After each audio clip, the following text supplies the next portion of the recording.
So he really was a study of human beings and of human emotion and of people. So that's one of the things that makes this such a great painting of the Last Supper. Of course, there's other, paintings of the Last Supper, but this is considered to be one of the greatest paintings of the Last Supper.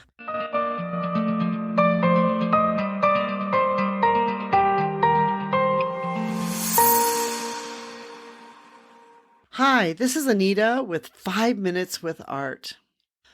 One of Leonardo's most famous paintings was The Last Supper. And one of the things that I love about this Last Supper is it really is a great study in human emotion. The Last Supper was painted when Christ told the apostles that one of you will betray me. And so Leonardo sort of painted this at that exact moment in time and sort of froze it there for us. And so he painted as he thought the different apostles would react. There's a couple interesting things you'll find there. You'll find that the apostle, John's kind of swooning back, John the Beloved.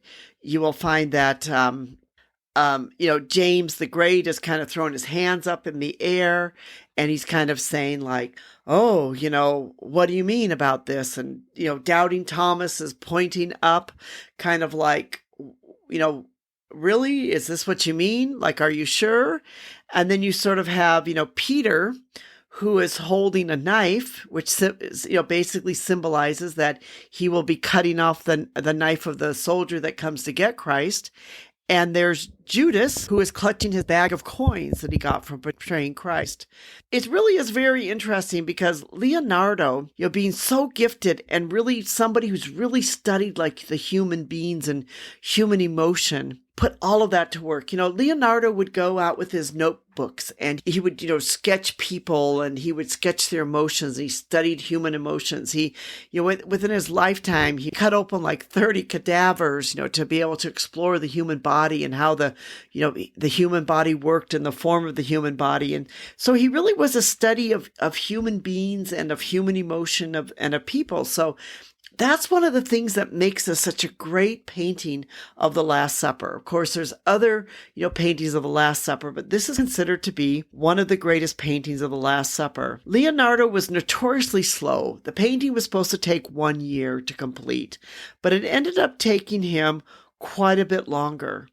And in fact, when he was painting it, the proctor of the monastery where he was painting it, it was obviously frustrated because, you can imagine it was supposed to take 1 year and now it's going on 3 or 4 years. And, the paints are still out and, it's probably messy. And he was known to like, he would, come in for 1 day and he might work from dawn to dusk and then wouldn't show up for another 4 days. And then, maybe come back again and paint a little bit and then leave.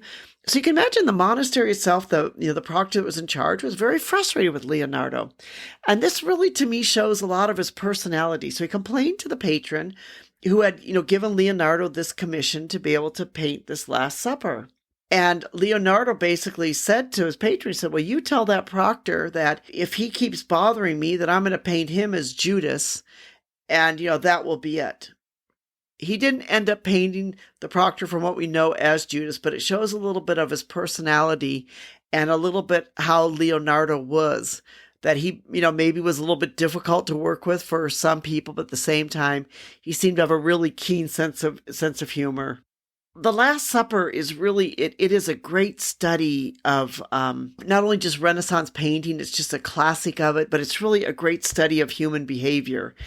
It really shows the ability that Leonardo da Vinci had to be able to catch us as human beings. And that's one of the things that appeals so much in so many of his paintings is it's not just a painting, but it's an emotion. It's something that you feel when you see it and you study it. You can feel that emotion that he has coming out of the painting.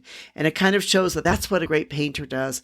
A great painter evokes our emotions. We hope that you've enjoyed this 5 Minutes with Art and that you've learned a little bit about something about art and some interesting new facts. We hope that you'll subscribe to our channel and tell your friends about us.